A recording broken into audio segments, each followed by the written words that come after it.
Hi అండి. అందరికీ నమస్కారం. కుంభరాశి వారి గురించి ఇంతవరకు ఎవరూ చెప్పని 9 నిజాలు. ఈ వీడియోని ఒంటరిగా మాత్రమే చూడండి. ఈ వీడియో చూసే ముందు ఒక లైక్ కొట్టి ఓం నమఃశివాయ అని కామెంట్ చేయండి. కుంభరాశి వారి గురించి ఇంతవరకు ఎవరూ కూడా చెప్పని 9 నిజాలు ఈ వీడియోలో చెప్పడం జరిగింది. కాబట్టి ఈ రాశివారు ఎన్ని పనుల్లో ఉన్నా సరే కాసేపు ఆ పనులన్నీ పక్కన పెట్టేసి మీ గురించి ఆసక్తికరమైన ఆ 9 నిజాలు ఏంటి అనేది వీడియోని ఎక్కడా కూడా స్కిప్ చేయకుండా చివరి వరకు చూడండి. ఎందుకు అని అంటే ఆ విషయాల్లో మార్పులు చేర్పులు చేసుకోవడం వలన మీ భవిష్యత్తుకు బంగారు బాట అవుతుంది. కాబట్టి వీడియో పూర్తిగా వినండి. కుంభరాశి వారిది రాశి చక్రంలో 11వ రాశి. వీరి రాశికి అధిపతి శని. అంటే శని భగవానుడి యొక్క అనుగ్రహం ఈ రాశి వారి మీద పుష్కలంగా ఉంటుంది. చాలామంది శని అనగా మా జీవితానికి శని ఉంది, మాకు సుఖం లేదు, మాకు ఎప్పుడు సమస్యలే అని చెప్పేసి ఎప్పుడూ కూడా బాధపడుతూ ఉంటారు. కానీ అది చాలా పొరపాటు. ఈ రాశికి అధిపతి శని కాబట్టే శని భగవానుల యొక్క అనుగ్రహం అనేది ఎప్పుడూ కూడా ఉండి చాలా వరకు జీవితపరంగా కష్టాలను సమస్యలను తీసేసుకోగలుగుతారని చెప్పుకోవచ్చు. ఎందుకంటే శని భగవానుడు చాలా వరకు కూడా సున్నితమైనటువంటి మనస్తత్వం కలిగి మంచికి మంచి చెడుకు చెడు అని భగవంతుడు లెక్క. ఈ కుంభరాశి వారి మనస్తత్వం కూడా దాదాపుగా అలాగే ఉంటుంది. మీరు కూడా మంచికి ప్రాణం ఇస్తారు. చెడ్డ వాళ్లకు బుద్ధి చెప్పేదాకా వదిలిపెట్టరు. ఏదైనా సరే మనసులో పెట్టుకుంటారు. పైకి చాలా కామ్గా ఉంటారు. కానీ వారి లోపల మాత్రం 10 మంది మనుషులు ఉంటారు. ఒకళ్ళు కాదు, ఇద్దరు కాదు. గుర్తుపెట్టుకోండి. కుంభరాశి వారిలో ప్రత్యేకమైనటువంటి మొదటి విషయం, వీరు పైకి కనిపించేది ఒకళ్ళే, కానీ వాళ్ళ లోపల వచ్చేటప్పటికి 10 మంది మనుషులు ఉంటారు. సమయాన్ని బట్టి సందర్భాన్ని బట్టి ఒక్కొక్క మనిషి బయటికి వస్తాడు. కాబట్టి ఆ మనుషులను చూసేదాకా ఎదుటి వాళ్ళకి వీళ్ళల్లో ఎంతమంది ఉన్నారా, ఎన్ని రకాలుగా ఉన్నారా అని ఆలోచనలు దాగి ఉన్నాయని చెప్పేసి ఎవరికీ అర్థం కాదు. పైకి మాత్రం తామరాకు మీద నీటి బొట్టులాగా చలించకుండా మాటలు కూడా మనం కదిలిస్తేనే మాట్లాడతారు. ఈ రాశి వారిని ఎప్పుడైనా గమనించండి. మనం ఏదన్నా అడిగితేనే వాళ్ళ దగ్గర నుంచి సమాధానం వస్తుంది. వాళ్ళంతట వాళ్ళుగా దాదాపుగా సమాధానం ఇవ్వరు. దాదాపుగా వీళ్ళు పైకి చాలా సైలెంట్గా ఉంటారు. కానీ వీళ్ళల్లో మనుషులు ఎప్పుడు బయటికి రావాలో ఆయా సందర్భాలు బట్టి వస్తూ ఉంటారని చెప్పుకోవచ్చు. కాబట్టి కుంభరాశి వారు ఒకరు కాదండి, ఆడవారు లేదా మగవారు ఈ రాశిలో ఉన్నవారు వీరిలో 10 మంది దాగి ఉన్నారు. ఇక రెండో విషయం ఏంటంటే కుంభరాశి వారు చాలా చాలా అందంగా ఉంటారు. వీరి మనసు ఎంత అందంగా అయితే ఉంటుందో వీరి రూపం కూడా అంతే అందంగా ఉంటుంది. ఆడవారు మగవారు రూపంలో ఎలా ఉంటుందంటే ఒక బంగారు ఛాయతోటి, పెద్ద పెద్ద కళ్ళతోటి, పొడవైనటువంటి జుట్టుతోటి వారి ముఖం చాలా తేజస్సుతో లక్ష్మీ కళ ఉట్టిపడుతుంది. స్త్రీలు పురుషులు కూడా బాగుంటారు. వీరిని చూడగానే ఎవరికైనా సరే చూపు కూడా తిప్పుకోలేనంత అందం అనేది వీరి సొంతమని చెప్పుకోవచ్చు. ఎవరైనా సరే ఆకర్షితులు అవ్వాల్సిందే. ఎవరు చూసినా వీరిని ఎంత అందంగా ఉన్నారని అనుకోవాల్సిందే. 100 మందిలో ఉన్నా సరే 100 మందిలో వీరు మాత్రం ప్రత్యేకంగా కనిపిస్తారు.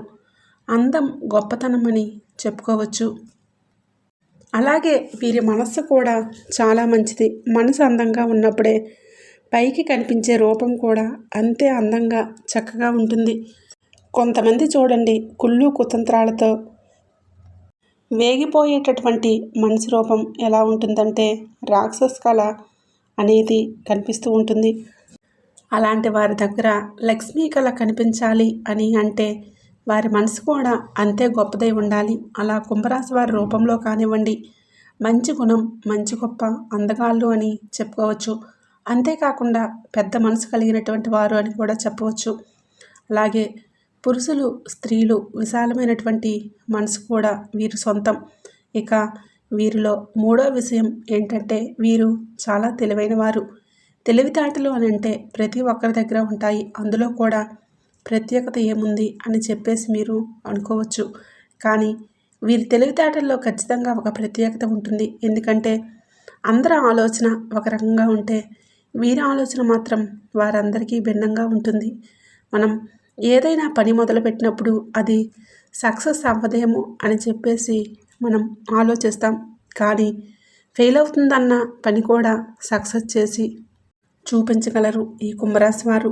అలాగే కొత్త కొత్త పనుల్లో క్రియేటివిటీ మామూలుగా సామాన్య మానవులకు కూడా ఎవరికీ అంతుచిక్కని ప్రశ్నలకు సమాధానాలు అంటే క్రియేటివిటీ ఏదైనా సరే కొత్తగా నేర్చుకోవడం, కొత్తవి కనిపెట్టడం ఇలాంటివి వీరి యొక్క సొంతం. అలాగే చాలా చురుగ్గా ఉంటారు. పెద్ద మేధావులుగా ఈ కుంభరాశి వారిని మేధావులని చెప్పుకోవచ్చు. వారి మాటలు ఎలా ఉంటాయంటే గోడకు సున్నం వేసినట్లు చూడండి, గోడకు సున్నం వేసినట్లుగా అతుక్కుపోతాయి వారి మాటలు. అవును నిజమే కదా, మనం ఎందుకు ఇలా ఆలోచించలేకపోయాము, నిజమే కరెక్టే అని చెప్పి ఎదుటివారు వీరి మాటలకి ఇక అలా విని సరెండర్ అయిపోతారు. ఎందుకంటే వీరి యొక్క మాటలు అవతల ఉన్న వ్యక్తులను ఆ పనికి తగ్గట్లుగా ఖచ్చితంగా అంటే అద్దంలో మనల్ని మనం చూపించినట్లుగా ఎదుటివారి తప్పులను వారికి చూపిస్తారు. చూపించేసరికి అవతల వాళ్ళు కూడా పెద్ద మేధావులు అయినప్పటికీ కూడా వీరి మాటలు అంటే పర్ఫెక్ట్, అసలు వీళ్ళు నెంబర్ 1. ఇక వీళ్ళ మాటలు మనం వినడం వలన మనకు మంచే తప్ప చెడు జరగదని చెప్పేసి కుటుంబంలో ఉన్నవారికి ఎక్కువగా వీరి మాటలు ఉపయోగపడతాయి. కుటుంబంలో భర్త భార్య అవ్వచ్చు, మీ భాగస్వామి రూపంలో కనుక ఈ కుంభరాశి వారు ఎవరైనా ఉంటే మాత్రం చక్కగా వారి సలహాలు తీసుకోండి. అలా తీసుకోవడం వలన మాత్రం మీకు బాగా కలిసి వస్తుంది. ఎందుకంటే వీరికి చాలా లోతు ఆలోచన ఉంటుంది. పైకి అలా ఏమీ తెలియనట్లుగా కనిపిస్తారు కానీ లోతు ఆలోచన. కాబట్టి కుంభరాశి వారు భార్యాభర్త అయినా సరే వారి మాటలను వినడం వల్ల మీ జీవితం అయితే బంగారమయమవుతుంది. అందులో ఎటువంటి సందేహం లేదు. ఇక 4వ విషయానికి వస్తే కుంభరాశి వారు అదృష్టవంతులండి. ఈ మాట ఎందుకు చెప్పాల్సి వచ్చిందంటే ఇన్ని రాశులు ఉన్నప్పటికీ కూడా కుంభరాశి వారు ప్రత్యేకంగా ఉంటారు. వీరికి చాలా వరకు కూడా కలుసుబాటు మనుషులు. వీరిని గమనించినట్లయితే ఎక్కువగా వారి దగ్గర బంగారం ఉంటుంది. బంగారం కూడా ఎక్కువగా కొనుగోలు చేసుకుంటూ ఉంటారు. అలా బంగారం ఎక్కువగా కొంటారు అంటే లక్ష్మీదేవి ఎప్పుడూ కూడా వీరి దగ్గర ఉంటుంది. ధనం చేతిలో ఉంటుంది. అలాగే ఆ లక్కుకు సంబంధించినటువంటి క్షణాలన్నీ కూడా ఒక అదృష్ట తరంగాలు ఇవి వీరి దగ్గర తిరుగుతూ ఉంటాయి. ఇక వైబ్రేషన్స్ కుంభరాశి వారు ఎక్కడైతే ఉంటారో అక్కడ మంచి వైబ్రేషన్, మంచి సువాసన అనేది వస్తూ ఉంటుంది. అందుకే ఈ రాశివారు మీ జీవితంలో అంటే వివాహం చేసుకున్నారనుకోండి, మీకు అంతకుముందు దాకా ఒక లైఫ్ ఉంటుంది. ఈ రాశివారిని వివాహం చేసుకున్న తర్వాత మాత్రం ఖచ్చితంగా చేసుకున్న వారి యొక్క అదృష్టం అనేది కలిసి వస్తుంది. కుంభరాశి వారిని ఎవరైతే వివాహం చేసుకుంటారో వారికి మంచిగా కలిసి వస్తుంది. ఒక్క మాటలో చెప్పాలంటే వాళ్ళు పురుషులు స్త్రీలు అవ్వచ్చు, ఒక లగ్గును మీరు తెచ్చుకున్నట్లే. ఒక్క మాటలో చెప్పాలంటే మీ ఇంట్లో లక్ష్మీదేవి తిరుగుతున్నట్లు. కుంభరాశి వాళ్ళు ఏ ఇంట్లో తిరుగుతూ అయితే ఉంటారో ఆ ఇంట్లో లక్ష్మీదేవి తిరుగుతున్నట్లే. అందులో ఎటువంటి సందేహం లేదు. వారి అడుగు ఏ ఇంట్లో అయితే పెడతారో ఆ ఇంటికి బాగా కలిసి వస్తుంది. ముఖ్యంగా మెట్టినింటికి బాగా కలిసి వస్తుంది, భర్తకు బాగా కలిసి వస్తుంది. అలాగే మగవారు చేసుకున్నా కూడా భార్యకు కూడా బాగా అదృష్టం ఉంటుందని చెప్పుకోవచ్చు. కాబట్టి మీరు వీరిని చేసుకోవడం వలన ఒక కొత్త జీవితం అనేది స్టార్ట్ అయినట్లే. అప్పటిదాకా డౌన్ అయిపోయి ఉన్నవారు కూడా వీరిని ఒక్కసారిగా చాలా తక్కువ సమయంలో వీరు అందుకుంటారు. ఇక 5వ విషయానికి వస్తే కుంభరాశి వారు అసలు కష్టాలే లేవా అని చెప్పి మీరు అనుకోవచ్చు. కానీ రాశివారికి చాలా కష్టాలు అనేవి ఎక్కువ. వీరికి చిన్న వయసు నుంచి కూడా జీవితంలో ఎన్నో రకాలైనటువంటి కష్టాలను ఎదుర్కొని కింద పడి పైకి లేచినటువంటి వ్యక్తులు. చిన్నతనం నుంచి కూడా తల్లిదండ్రుల దగ్గర వీరికి పెద్దగా సహకారం అనేది ఉండదు. అలాగే ఒక వయసు వచ్చిన తర్వాత చాలా వరకు వీరు కష్టాల మీదే లాక్కొస్తూ ఉంటారు. జీవితంలో ఎన్నో రకాలుగా జనాలు నలుగురిలో అవమానాలు పొందటం, డబ్బు అంటే ఏంది, డబ్బు లేక మీరు ఇబ్బందులు పడ్డ రోజులు కూడా ఉన్నాయి. చాలా రకాలుగా ఎక్కడా సహాయం అందకపోవటం, వీరిని చూసి చాలామంది అవమానించడం, వీరు ఇవన్నీ చూసి ఈ మనుషులు, ఈ కుంభరాశి వారు రాటు తేలిపోయారని చెప్పుకోవచ్చు. వీరి యొక్క బాధలను వీరు ఎదగడానికి ఒక మెట్టులాగా ఉపయోగించుకుంటారు. కాబట్టి కుంభరాశి వారు పడ్డ కష్టాలు కూడా అంతా ఇంత కాదు. డబ్బు పరంగా, మనుషుల పరంగా, మానసికంగా చాలా నలిగిపోయారు. వీరికి ఒక సక్సెస్ వచ్చిందంటే అంత ఈజీగా వచ్చింది కాదు. వీరి వెనుక స్థిరాస్తులు కూడా చాలా తక్కువే. పెద్దవారు ఇచ్చినవి, వీరి కష్టం మీద లాక్కొచ్చినవి స్వయంగా నిలదొక్కున్నటువంటి వ్యక్తులు. ఎందుకంటే వీరిలో తపన, తాపత్రయం, ఆశ అంటే లేక కాదు. మనం ఎన్ని బాధలు పడింది ఒక స్థాయికి రావాలని. కాబట్టి గట్టిగా ఇలా సంకల్పంతో ఉంటారు. ఈ కుంభరాశి వారి జీవితం పూలబాటేమీ కాదు, దాని వెనుక ముళ్ళు తొక్కే ఇవన్నీ గుచ్చుకొని బాధపడినటువంటి వ్యక్తులే. ఈ రాశి వారి యొక్క జీవితం చాలా వరకు ఇలాగే ఉంటుంది. ఇక 6వ విషయానికి వచ్చేటప్పటికి ఈ రాశివారు ఒక నిండు కుండ అన్నమాట. అంటే నిండు కుండల నిండా నీళ్ళు అయితే ఎలాగైతే ఉంటాయో ఈ రాశివారి యొక్క మనస్తత్వం కూడా అలాగే ఉంటుంది. ఒక నిండు కుండ మనస్తత్వం, ఒక నిండు కుండలో ఎలాగైతే నీళ్ళు, ఆ కుండలో నీళ్ళు అనేవి తొలగిపోకుండా, కింద పడిపోకుండా ఉంటాయో అలాగే ఈ రాశివారి మనస్తత్వం కూడా నిండుగా ఉంటుంది. వీరు చూడడానికి ఏంటంటే చలించరు. అంటే గబుక్కున ఓవర్గా రియాక్ట్ అవ్వటం, ఓవర్గా అరవటం, ఎక్కువగా మాట్లాడడం, అతి వాగుడు, అతి ఆలోచన, ఇలాంటివి వీరి దగ్గర ఏది కూడా అది అనేది ఉండదు.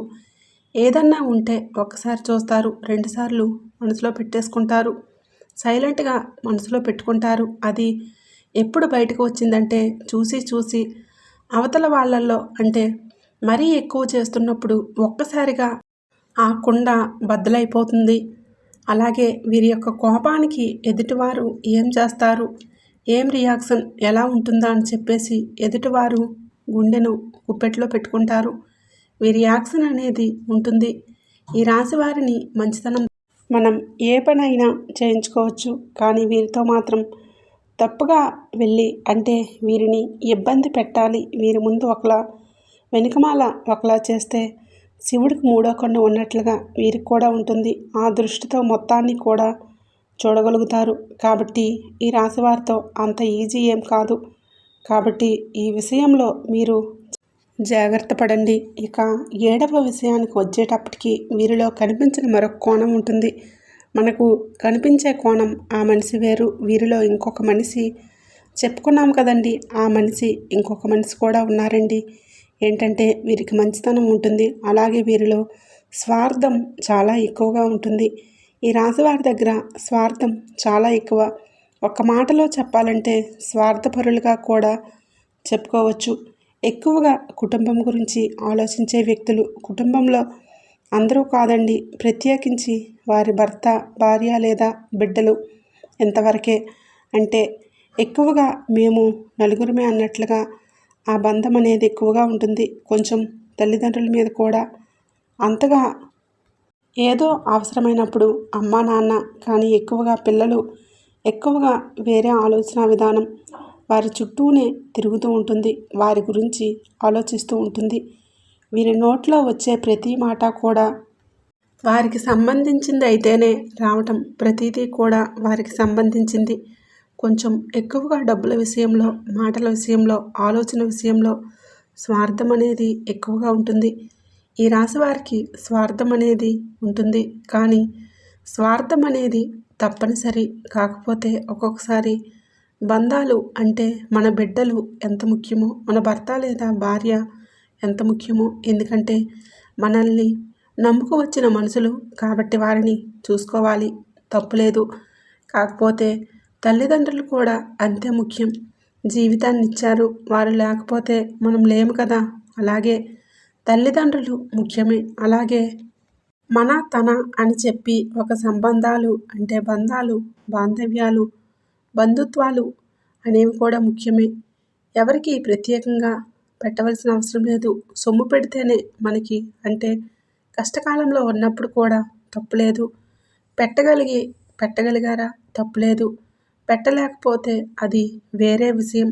కానీ సహాయం చేయగలిగి చేయకుండా ఉండటం అవ్వచ్చు. అంటే మితిమీరినటువంటి స్వార్థం ఇలాంటివి కొన్ని కొన్ని మీకు మీ జీవితంలో కొన్ని మానసికంగా బాధలు పడడానికి కారణమవుతాయి. కాబట్టి మీరు అంటే ఇక్కడ మీరు ఎవరి చెడును కోరుకోరండి. ఎవరిని మీరు తప్పుగా అనుకోరు. అందరూ బాగుండాలి, అందులో నేను ఉండాలని కోరుకునే వ్యక్తిత్వం మీది. అయితే కొంచెం ఏదైనా ఇబ్బందుల్లో ఉన్నా కాస్త సహాయం చేయడానికి కొంచెం ప్రతి దాంట్లో ఎక్కువగా వీరికి సంబంధించిన ఒక కార్యాలకు మాత్రమే వీరి మైండ్ సెట్ అనేది అనుకూలంగా ఉంటుంది. కాబట్టి ఆ ఒక్క విషయంలో కొంచెం మీరు మార్పులు చేర్పులు చేసుకుంటే ఏదైనా సరే జీవితంలో నలుగురు అనేవాళ్ళు మనకు అవసరం. కాబట్టి కాస్త నలుగురిలో కలిసిపోతూ ఎవరికి పెట్టినా పెట్టకపోయినా ఒక మంచి మాట ఎట్లాంటివి మీరు సలహాలు మంచిగా ఇస్తూ ఉంటారు, చేస్తూ ఉంటారు. కాకపోతే ఒక్కొక్కసారి ఎదుటివారికి మీ దగ్గర నుంచి నెగిటివిటీ అనేది వస్తుంది. ఆ దృష్టిని కనుక మీరు పోగొట్టుకోగలిగితే మంచిది. ఈ మధ్య అనారోగ్య సమస్యలు కూడా ఎక్కువగా ఉంటున్నాయి. మానసిక సమస్యలు కూడా ఉంటాయి. వారు అనుకోవడం మీరు ఒక స్వార్థపరులు, మీరు పాపం పుణ్యం లేకుండా ఉంటారు, మీరు చాలా కఠినత్వంగా ఉంటారని చెప్పేసి చాలామంది కూడా మిమ్మల్ని అనుకుంటూ ఉంటారు. కాబట్టి ఆ కొంచెం దృష్టిని మీరు మార్పు తీసుకురాగలిగితే చాలా వరకు కూడా మీకు అన్ని గ్రహాలు కూడా అనుకూలించేలాగా ఉంటాయి. కాబట్టి బిడ్డలు తినాలి, భాగస్వామి తినాలి, అలాగే జన్మనిచ్చిన తల్లిదండ్రులు మీకు దీవెనలుగా మారి అంతా బాగా కలిసి వస్తుంది. బంధువుల్లో తోబుట్టువుల్లో బలహీనంగా ఉన్నారు, వారికి కాస్త సహాయం అందించడం వలన మీకు బాగా కలిసి వస్తుంది. మీ మనస్తత్వం చాలా మంచిది. కాబట్టి ఆ మనస్తత్వాన్ని లోపల పెట్టుకోకుండా బయటికి కాస్త ప్రేమతో మాట్లాడటం, నలుగురిలో కలిసిపోవటం ఇలాంటివి ఉండటం వలన మీ మనసు అనేది అందరికీ కూడా అర్థమవుతుంది. ఈ రాశివారి మనసు చాలా మంచిది. జాలి కూడా వెంటనే కరిగిపోతారు. కాకపోతే కష్టపడే రూపాయి కదా పెట్టాలి అని ఆలోచన చేస్తూ ఉంటారు. అయితే దాన ధర్మాలు చేస్తూ ఉంటారు. బయట వారికి ఎవరికైనా కొంచెం శక్తికి తగ్గట్లుగా దాన ధర్మాలు చేస్తూ ఉంటారు. కొంచెం ఆ స్వార్థం అనేది కనిపించేటట్లుగా చూస్తూ ఉంటారు. మీరు కొంచెం అది కనిపించకుండా సరిచేసుకోగలిగితే ఇంకా బ్రహ్మాండంగా ఉంటుంది. ఇక 8వ విషయానికి వచ్చేటప్పటికి ఆర్థిక స్థితి ఎలా ఉంటుందంటే గతంలో పోల్చుకుంటే పర్వాలేదు. గతంలో మీరు ఆర్థికంగా ఎన్నో రకాలైన ఇబ్బందులు పడి ఉన్నారు. తినడానికి కూడా జరగని సందర్భాలు ఉన్నాయి. చేతిలో డబ్బులు లేని సందర్భాలు, అప్పు చేసి చాలా రకాలుగా నలిగి ఉన్నట్లు వారు కొన్నిసార్లు అయితే నమ్మి డబ్బును కూడా మీరు పోగొట్టుకున్నారు. కాబట్టి ఆర్థికంగా చాలా డల్ అయిపోయారు. ఒకానొక సమయంలో ఇప్పుడు ఏంటంటే మీరు ఆర్థికంగా చాలా బెటర్ అయ్యారని చెప్పుకోవచ్చు. అప్పులు ఉన్నా కూడా తీర్చుకోవడం, కాస్త ఒక రూపాయి వెనకేసుకోవడం, బంగారం కొనుగోలు చేసుకోవటం, గృహ నిర్మాణాలు, అపార్ట్మెంట్స్ ఏదైనా కొనుక్కొని ఉండవచ్చు. ఇట్లా చాలా వరకు కాస్త ఒక రూపాయి వెనకేసుకున్నారు. ఆర్థిక పరిస్థితులు మెరుగుపడ్డాయి. ఇక 9వ విషయం ఏంటంటే సంతానం విషయంలో, భాగస్వామి విషయంలో సంతోషపడతారు. చాలా వరకు కూడా మీకు పరిస్థితులు అనుకూలంగా మారాయి. ఉద్యోగం లేని వారికి ఉద్యోగ అవకాశాలు అనుకూలంగా ఉంటాయి. ఉద్యోగాలు వస్తాయి. వ్యాపారం చేసేవారికి గతంతో పోల్చుకుంటే వ్యాపారం బాగా పుంజుకుంటుంది. అలాగే ఉద్యోగస్తులకు ప్రమోషన్లు, శాలరీలు పెరగటం ఇలాంటివి జరుగుతూ ఉంటాయి. విద్యార్థులకు మంచిగా ఉంటుంది. మంచిగా చదువుతారు. అనుకున్నటువంటి లక్ష్యాలను సాధించగలుగుతారు. వివాహం కాని వారు ఎవరైతే ఉన్నారో వారికి తప్పకుండా వివాహం జరుగుతుంది. వైవాహిక జీవితం చాలా బాగుంటుంది. కుంభరాశి వారి యొక్క జీవితం భాగస్వాములు చాలా అందంగా ఉంటారు. అదృష్టవంతులు. కొంచెం అనారోగ్య సమస్యలతో ఈ మధ్య డల్ అవుతారు. కాబట్టి ఆరోగ్యం మీద దృష్టి ఉంచుకొని సమయానికి తిండి, నిద్ర మీకు తప్పనిసరి. ఇలాంటి కొన్ని చిన్న చిన్న వాటిని కనుక మీరు పాటించగలిగితే మీకు ఇంకా తిరిగి ఉండదు. ఏదైనా సరే మీకు శివారాధన బాగా కలిసి వస్తుంది. సోమవారం రోజున శివాలయానికి వెళ్ళి మారేడు దళం మీద దీపం వెలిగించండి. శివుడి దగ్గర ప్రదక్షిణలు చేసి ఓం నమ శివాయ అనే పంచాక్షరి మంత్రాన్ని జపించండి. శివుడి యొక్క ఆలోచనలు మీకు చాలా దగ్గరగా ఉంటాయి. ఈ చిన్న నియమాలు పాటించండి. శుక్రవారం రోజున లక్ష్మీదేవికి ఇంట్లో దీపారాధన చేసుకోండి. నరదృష్టి ఎక్కువగా మీకు ఉంటుంది కాబట్టి రాళ్ళ ఉప్పుతో తప్పనిసరిగా దిష్టి తీసుకోండి. వారంలో కనీసం 2-3 సార్లు అయినా ఇలాంటి చిన్న చిన్న నియమాలు పాటిస్తే మీకు తిరిగి ఉండదు. మీ గురించి 9 రకాలైనటువంటి ఈ నిజాలు. ఈ వీడియో కనుక మీకు నచ్చినట్లయితే తప్పకుండా లైక్ చేయండి, షేర్ చేయండి. మీ ఫ్రెండ్స్ అండ్ ఫ్యామిలీ మెంబర్స్కి ఈ వీడియోని షేర్ చేయండి. అలాగే మన ఛానల్ని సబ్స్క్రైబ్ చేసుకోండి.